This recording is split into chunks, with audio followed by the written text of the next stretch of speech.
Ustadz Habib, beliau adalah koordinator program tahfidz, jadi kita harus pastikan bahwa orang tua di rumah bisa membersamai. Untuk itu sebagai salah satu program kita. Di sini saya akan menyampaikan terkait program dan juga visi-visi madrasah supaya apa? Supaya Bapak Ibu bisa mendukung secara spirit tentunya, secara spirit saat putra-putrinya di rumah, sehingga ketika di rumah maupun di madrasah mereka melakukan pembiasaan-pembiasaan atau hal-hal yang sudah biasa mereka lakukan di madrasah. Jadi jangan sampai di madrasah dilaksanakan, saat libur di rumah mereka juga ikut libur, itu yang pasti. Baik Bapak Ibu, langsung kami sampaikan. Sebelum saya menyampaikan visi-misi, Bapak Ibu kan sudah berjibaku dan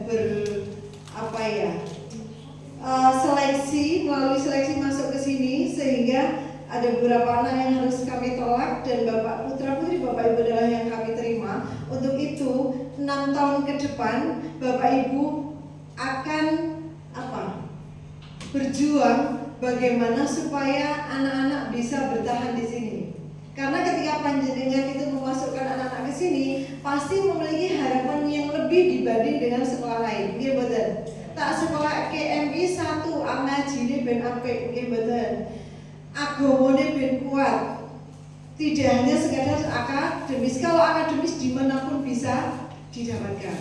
Nah, tapi ketika kita itu akan mendapatkan lebih, panjenengan mencari sesuatu antara yang dapat 3 dengan dapat 10, perjuangannya banyak yang mana? 10. Untuk itu ketika Bapak Ibu putra-putrinya sudah masuk ke sini, berarti perjuangannya juga akan lebih ekstra dibanding dengan anak-anak para tetangga atau yang lain yang masuk di SD biasa, yang programnya tentu lebih sedikit daripada di madrasah.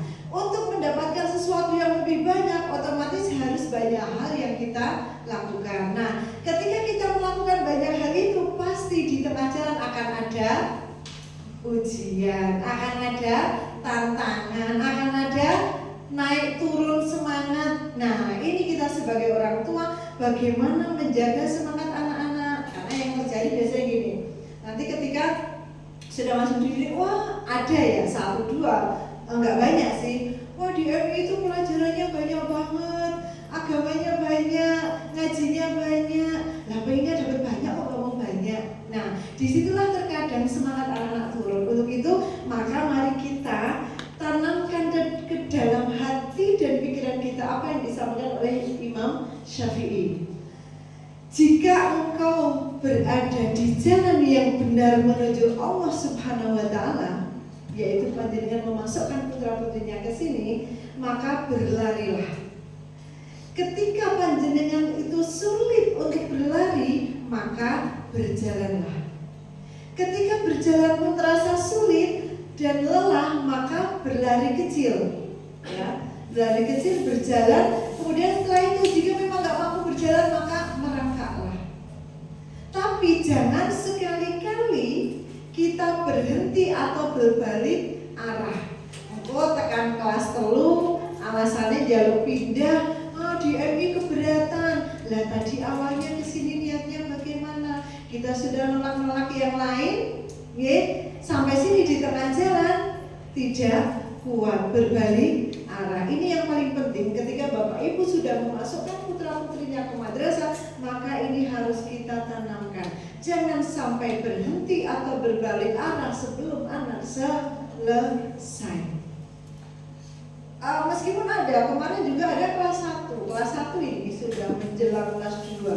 Itu anaknya luar biasa karena antara bapak dan ibu itu tidak sinkron. Yang ibunya menyuruh A, bapaknya menyuruh B. Ibunya melarang A, bapaknya membiarkan A. Sehingga anak ini kebingungan. Anak bingung sehingga tidak bisa menyeimbangkan, bahkan sampai berangkat sekolah pun dia tidak ada semangat. Nah, untuk itu monggo panjenengan yang mungkin kesini yang rapuh adalah ibunya, koordinasi dengan bapak dengan baik-baik, begitu juga yang bapak dengan istri juga baik-baik. Niatkan dari sekarang kita harus sampai selesai berada di madrasah ini. Selanjutnya visi kita yang pertama adalah berperilaku Islami. perilaku Islam itu di dalamnya sudah lengkap banget, berakhlakul karimah, sopan santun, berkarakter, solih-solihah, itu sudah di dalam ini. Nah, ketika anak-anak sudah berperilaku Islami, maka otomatis prestasi akan mengikuti. Anak-anak yang sholatnya bagus, ngajinya bagus, akhlaknya bagus, biasanya apa? Ilmu mudah diterima. Itu panjenengan dengan pasti punya anak macam-macam ya. Bocah sing akhlaknya bagus dengan anak-anak sing kandhane dilarang nyoba, ya memang itu cara kita. Oh, ternyata menghadapi anak itu sudah beda. Ya itu memang cara kita seperti itu untuk menghadapi anak-anak. Maka ketika anak-anak sudah berperilaku Islami, berprestasi, kreatif, dia akhirnya akan mandiri, tidak bergantung kepada orang lain, karena kita tidak akan selalu membersamai anak-anak. Mereka ketika sejak kecil sudah mandiri, maka ketika nanti masuk pesantren, biasanya kalau anak-anak sini itu masuk pesantren, yang tahun kemarin itu 25 anak, tahun ini ada 33 anak, ya semakin meningkat. Ada yang pesantren, ada yang ke SMP, ada yang ke MTS. Itu sesuai dengan visi dan cita-cita masing-masing. Ya. Ini adalah visi kita. Kemudian misi itu apa yang dilakukan untuk mencapai visi tadi? Yang pertama, melaksanakan pembelajaran dan pembiasaan ibadah sesuai syariat Islam. Okay. Jadi kita akan mengajarkan kepada anak-anak sesuai syariat Islam bagaimana cara mengajinya, baik makhraj dan tajwidnya, bagaimana cara sholat yang benar, bagaimana anak-anak itu tidak fanatis terhadap satu paham, karena kan di negara kita, di lingkungan kita, biasanya kan orang akan berpandangan, wah kuwi amalan Muhammadiyah, wah kuwi amalan NU. Padahal itu berbeda hanya dari apa? Amalan sunnah. Nek wajibnya kan kami podo. Nah, bagaimana kita bisa menerapkan kepada anak-anak bahwa semua amalan itu ada dasarnya. Semua amalan tidak ada yang salah, masing-masing memiliki dasar yang benar. Yang pasti kita istiqomah, jangan cari enaknya. Jangan cari enaknya. Wah, Muhammadiyah poso sih, melu poso. Orang poso melu sing keri, sing NU. Nanti yang Muhammadiyah lebaran dulu, baru ikut lebaran lagi. Nah, itu baru nggak benar. Nah, bagaimana kita menanamkan ajaran-ajaran Islam sesuai dengan syariat, sesuai dengan ajaran Islam. Yang kedua, melaksanakan program tahfidzul Quran, Bapak Ibu. Jadi kita ada dua kelas.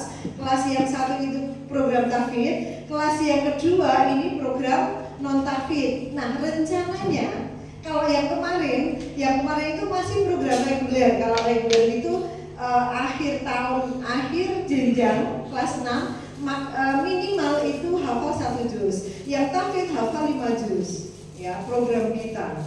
Alhamdulillah anak-anak yang tahun ini yang kelas 6 sudah ada yang hafal 9 juz. 5 juz ya 70%. Selain itu masih ada yang 4, ada yang 3. Tahun kemarin malah 7 juz, ya, 7 juz itu ada 8 anak.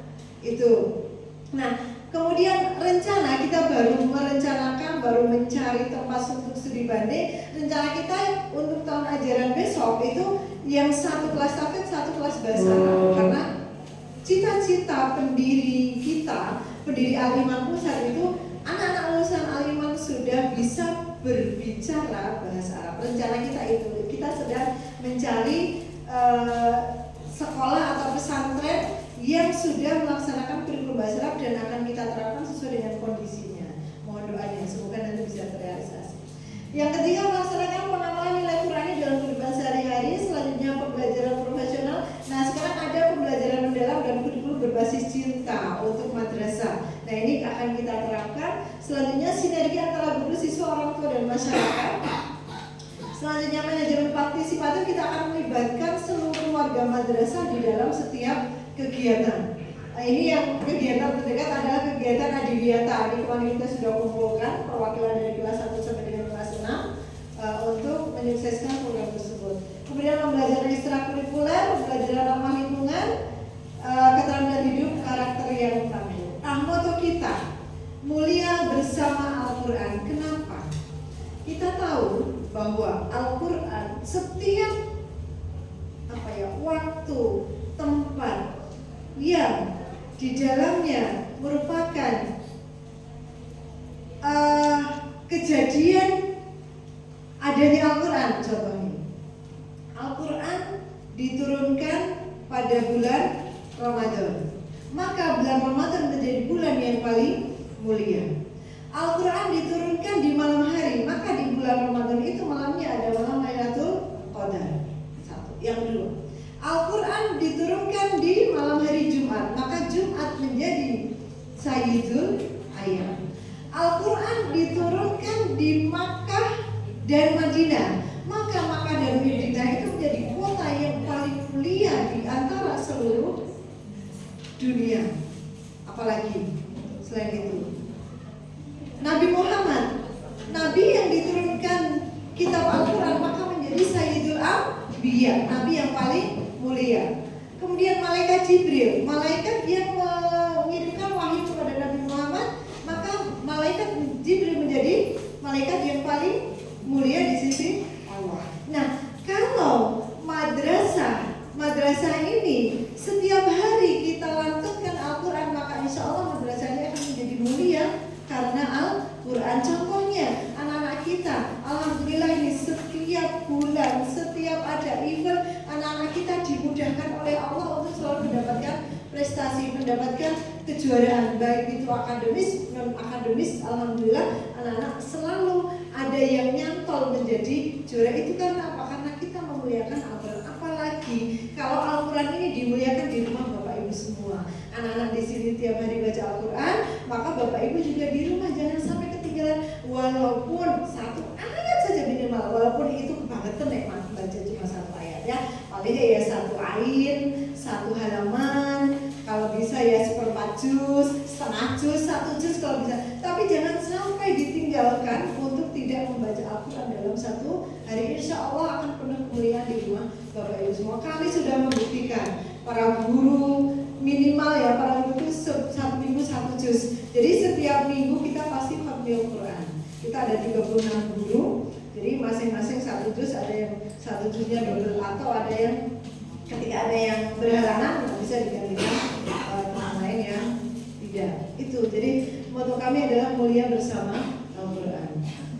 Kemudian program harian ada sholat duha, kemudian ada asmaul husna, ada murajaah, ada infak, SMS. SMS itu sehari minimal 1.000. Ini bagi yang punya ya. Kemudian sholat zuhur, gerakan pungut sampah, dan juga menyanyikan lagu Indonesia Raya. Nah, contoh ini program-program harian. Ini ada sholat duha, ada murojaah setiap pagi, ada gerakan pungut sampah, kemudian ada gerakan literasi juga. Kemudian ini contoh penggunaan infak Bapak Ibu. Kalau Bapak Ibu saat masuk kemarin menyampaikan memberikan infak pengembangan untuk kami, dan alhamdulillah kemarin terkumpul kurang lebih 120 juta. Mohon doanya, ini besok mulai akhir Mei kita akan membangun satu ruang dari Bapak Ibu semuanya. Insya Allah jadi infak, jadi jariah sampai akhir nanti. Karena nanti gedung kelas itu akan kita gunakan untuk pembelajaran sehari-hari. Karena kita sebenarnya berpunya 11 kelas. Yang satu kelas itu perpustakaan aslinya. Nah, infak dari Bapak Ibu alhamdulillah akan langsung kami realisasikan menjadi satu ruang kelas di atas kantor sana. Dan itu cakar ayamnya ada 13 itu sudah ada di teras kantor. Ini insya Allah minggu depan kita akan pindahan. Karena kelas 6 kan sudah tidak ada pembelajaran di musola, jadi nanti kantor pindahan di kelas 2, kelas 2 pindahan di kelas 6. Mohon doanya semoga diberikan kecukupan kemampuan sampai selesai, anggarannya cukup. Amin. Nah ini jadi kayak infak harian itu kemarin kelas paling atas, kelas 6 itu kelas yang paling lama usianya, sehingga atapnya itu sudah mengkhawatirkan kalau tidak segera kita ganti maka bisa mencelakai anak-anak. Nah, kita ada donatur yang mau meminjami. Nah, kita ganti baju ringan semuanya habis 35 juta. Nah, ini kan harian anak-anak dan juga guru setiap bulannya kita rekap. Nah, ini untuk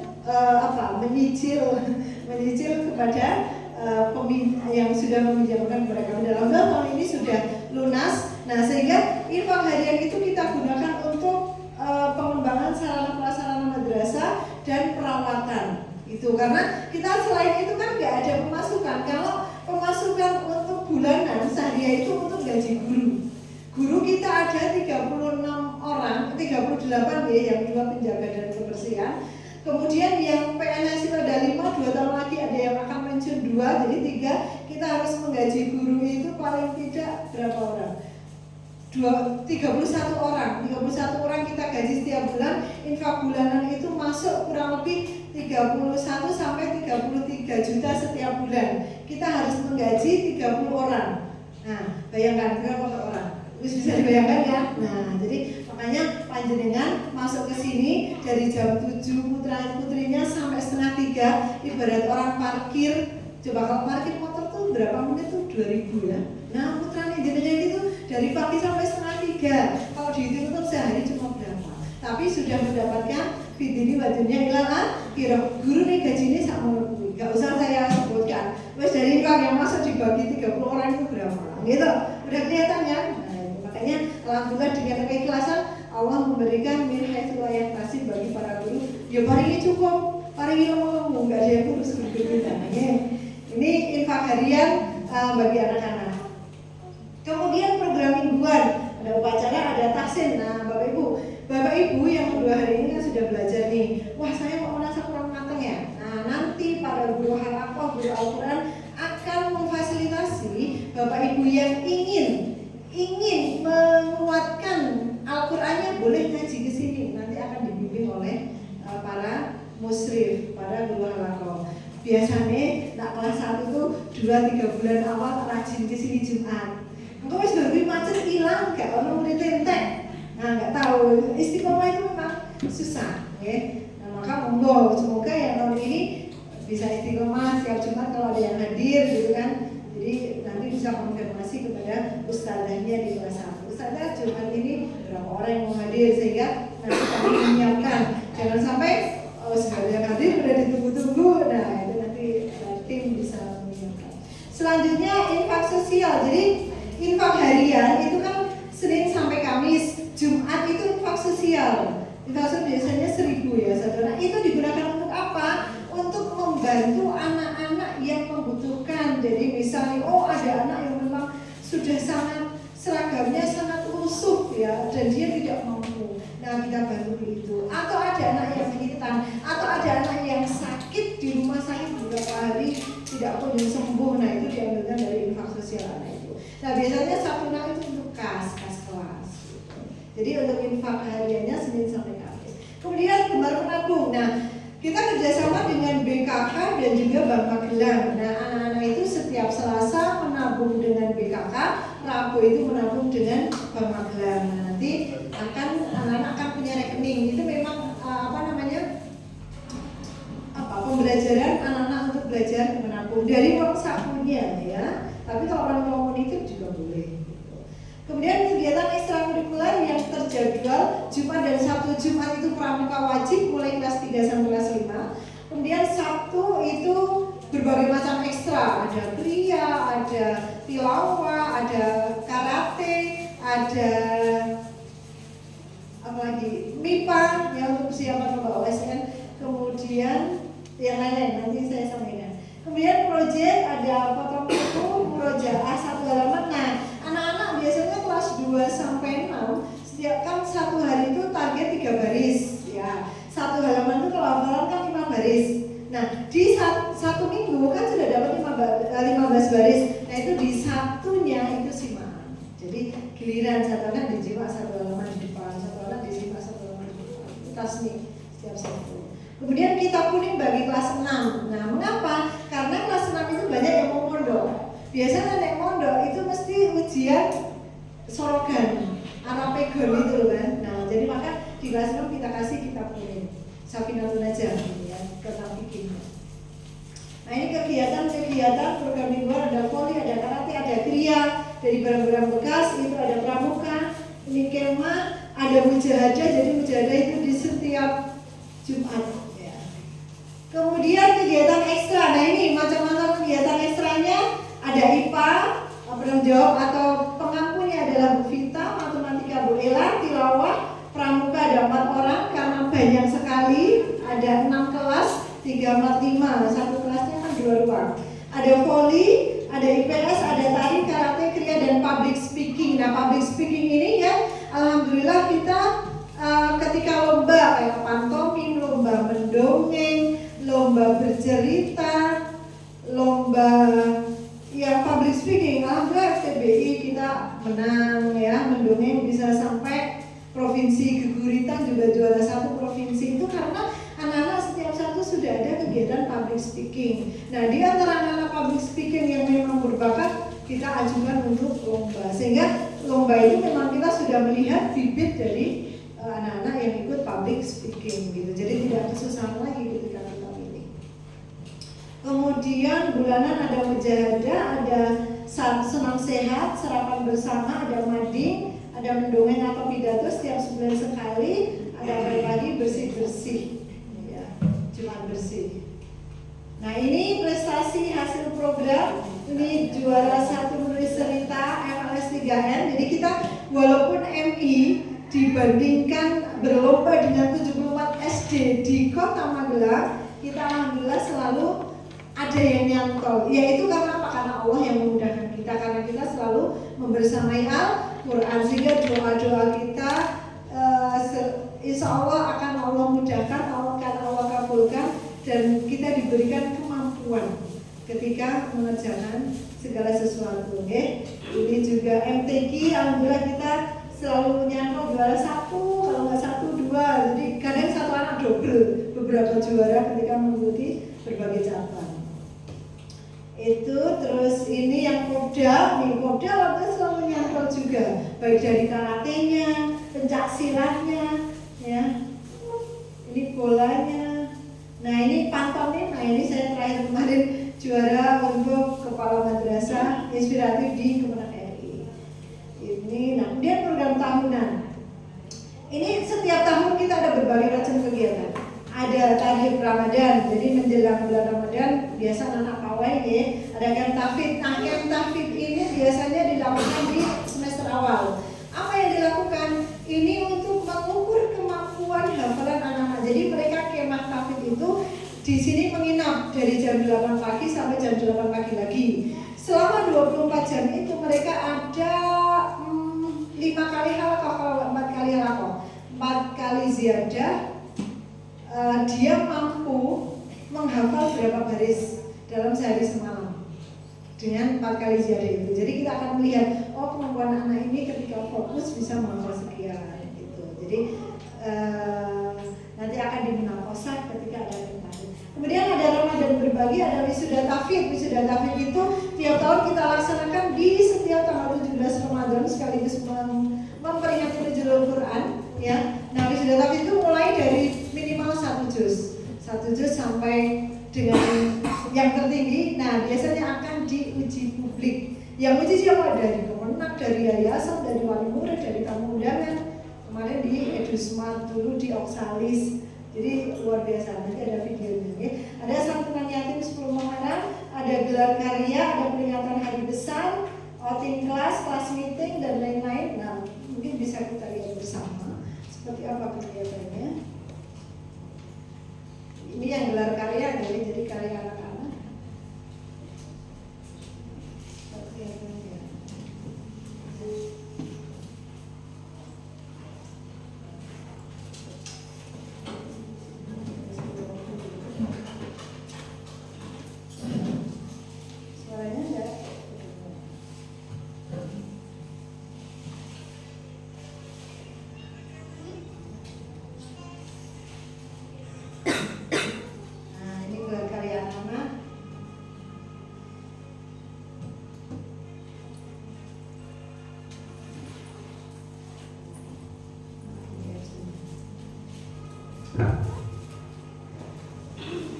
Ini hasil karya anak-anak ya, dari barang bekas.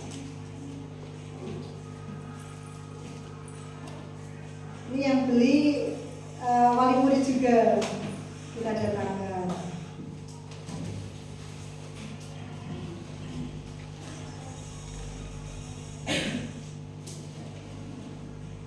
Yang makanan juga ada. Ini makanan ini yang awal.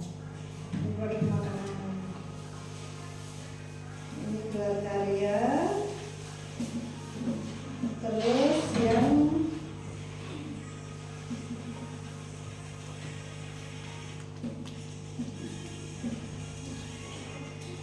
wisuda tahfidz.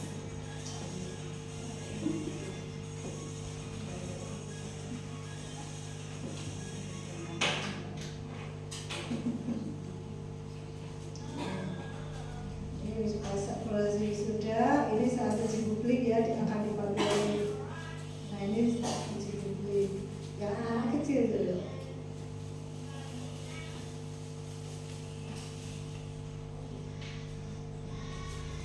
Nah ini.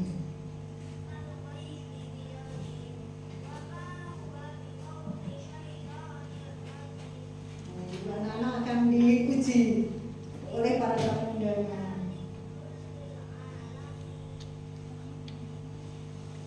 Terus ada lagi, itu kan sudah kafe ini kan kafe.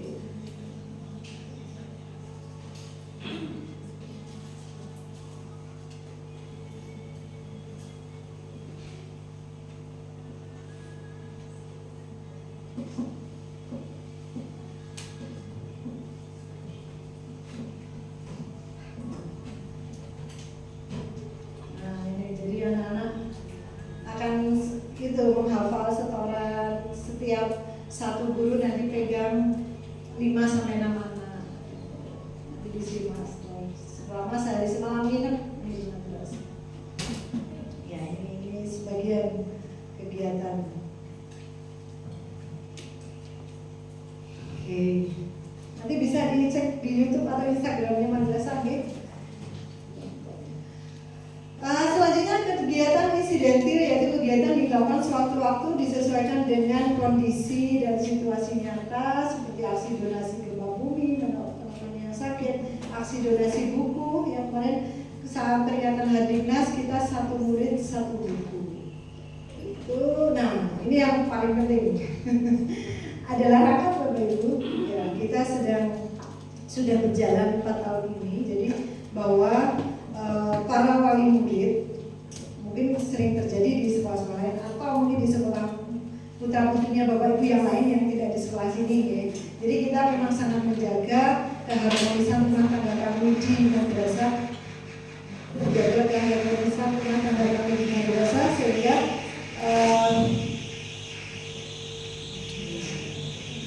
yuk, berarti suruh baca sendiri.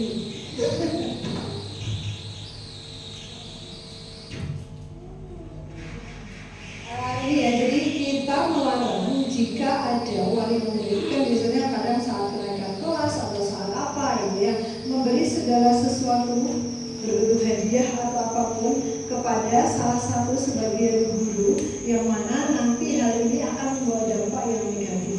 Yang pertama, satu akan menimbulkan rasa kecil hati bagi siswa atau oleh siswa yang tidak mampu memberikan hadiah. Walaupun iuran ya, terkadang ada yang iuran gitu. Tapi bisa jadi meskipun hanya iuran 20.000, bisa jadi loh orang itu kondisinya saat itu pas nggak punya uang, pas butuh prioritas yang lain, sehingga akan muncullah, walaupun hanya 1 orang ya, akan muncullah nanti suara itu kemana-mana. Ini sangat membahayakan keharmonisan baik di dalam sesama orang tua maupun di dalam keluarga besar madrasah. Yang kedua, menimbulkan masa komunikasi dari guru kepada siswa. Ini manusiawi. Coba Bapak Ibu, ketika panjenengan dikasih segala sesuatu, pasti akan timbul rasa enggak? Pasti kan? Pasti rasanya akan berbeda dengan yang tidak pernah memberi. Ya, itu manusiawi. Maka kami sangat menghindari ini. Yang ketiga, menimbulkan ketidakadilan bagi guru dan tenaga pendidikan yang tidak menerima dia.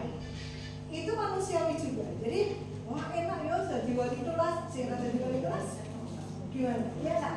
Enak ya jadi ini. Nah, itulah kami sangat menjaga supaya tidak terjadi keterbelahan sosial, tidak terjadi ketimpangan, tidak terjadi sesuatu yang tidak bermanfaat. Walaupun hukum memberi hadiah itu baik. Hukum memberi hadiah itu baik. Tetapi ketika itu membawa madarat, maka kami menghindari dan melarang adanya seperti itu. Yang selanjutnya menghindari kesan buruk sebagai karena sering dibuat status ya. Oh terima kasih wali murid kelas ini, terima kasih. Si foto status juga itu hadiah orang, semacam itu. Jadi biasanya kadang kalau mereka mau yang saya izinkan, biasanya saat hari guru. Saat hari guru itu pun mereka biasanya kelas 1 sampai kelas 6 ngumpulin, diberikan kepada semua guru sama. Enggak terus, oh wali murid kelas 1 memberi sendiri ke guru kelas 1, beda setiap kelas bukan. Tapi mereka mengkoordinasi sendiri untuk dijadikan satu, kemudian diberikan moderasi dulu dengan unsur yang sama. Ini akan menghindarkan sesuatu atau hal-hal yang negatif dan menjaga keharmonisan keikhlasan. Karena mohon maaf, biasanya orang yang wes gajinya sidik, fotonya itu bayar akhirnya dia mesti gerundel kan. Kalau sebelum naik lulus, nah itu kami menghindari dulu karena pernah terjadi. Sebelum 4 tahun lalu pernah terjadi dan itu menimbulkan hal yang tidak baik. Jadi mohon ini untuk bisa dilaksanakan, untuk bisa dipatuhi, jangan sampai nanti terjadi. Baik, itu Bapak Ibu yang bisa saya sampaikan. Tentunya jika ada pertanyaan, jika ada suatu hal, monggo silakan Bapak Ibu bisa langsung menyampaikan kepada wali kelas, silakan.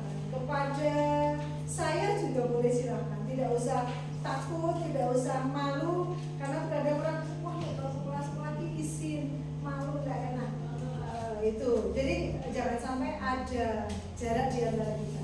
Okay? Kita kalau sudah masuk di sini adalah semuanya keluarga. Dan saya pesan satu, Bapak Ibu nanti ketika putra-putrinya masuk ke sini, otomatis dia akan berkumpul dengan anak-anak yang lain. Dan masa anak-anak itu wajar jika terjadi apa? Kerahan, ya benar. Kemudian guyonan yang akhirnya terkadang saking guyon tenangannya entah itu jantung, entah kenapa akhirnya terluka, atau kadang dengan kata-kata yang membuat anak itu menjadi nangis. Nah saya mohon ketika mungkin dapat padulan dari putra putrinya, wah tadi Jino ini bla bla bla. Oke, panjenengan mohon langsung konfirmasi kepada wali kelas dulu. Jangan ngomong orang tua nih. Ya karena orang tuanya nggak tahu apa-apa yang terjadi di sekolah. Jadi jika nanti putra putri panjenengan dilalah kok budina kali koncone waduh sesuatu yang membuat dari panjenengan tidak terima, jangan ditunda. Karena kalau ditunda kita tidak akan bisa mencari data. Kita kan ada CCTV ini di sini. Jadi kejadiannya di mana kita akan cek CCTV-nya. Jadi jangan ditunda. Setiap anak begitu waduh, tolong langsung sampaikan kepada orang tua kejadiannya pas apa, dengan siapa. Karena kalau kelas 1 insya Allah kita setiap istirahat ada yang jaga. Kelas 1, 2 itu pasti ada yang jaga. Ada kan satu kelas itu dipegang 4 guru ya, 1 guru kelas, 3 guru halakoh. 3 itu AB gitu kan, guru halakoh. Nah nanti biasanya istirahat pertama yang pegang ibu A, istirahat kedua ibu B. Jadi memang ada yang tiga. Nah jadi pertama kepada wali kelas, jangan sampai langsung melabrak orang tua anak yang disebutkan. Nah nanti akan kita tangani. Kalau sudah selesai ditangani oleh wali kelas, udah selesai di situ. Kalau wali kelas ternyata tidak bisa menangani, akan naik ke kesiswaan. Kalau sampai kesiswaan juga ternyata belum bisa menyelesaikan, maka baru akan kepala madrasah. Gitu. Jadi mohon saya nitip karena ini masih anak-anak. Jika nanti sudah masuk terjadi sesuatu yang mungkin membuat Bapak Ibu tersinggung atau tidak diterima atas perlakuan entah itu temannya, entah itu bahkan gurunya, monggo silakan untuk konfirmasi kepada wali kelas terdahulu. Jangan sampai langsung kepada orang tua anak yang disebutkan oleh putra putri Bapak Ibu. Itu yang berkali-kali kami sampaikan. Atau bahkan sampai ada mungkin langsung marahi anaknya, ini sih jenenge aman. Dumiak lah, bocah nanti omong-omongnya. Nah itu jadi mohon konfirmasi tak balik dulu kepada wali kelas. Itu yang paling penting. Mungkin itu ada pertanyaan? Sudah sangat jelas? Kayaknya capek nih. Ustaz nanti di SBG dulu Ustaz. Ini udah lama duduk atau break dulu. Snacknya sudah semua nih. Nanti istirahat dulu 15-19 menit. Mungkin itu yang bisa saya sampaikan. Terima kasih sekali atas perhatiannya. Mohon maaf segala kekurangan. Saya setelah ini mohon izin pamit dulu. Wabillahi taufiq wal hidayah. Wassalamualaikum warahmatullahi wabarakatuh.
Assalamualaikum warahmatullahi wabarakatuh.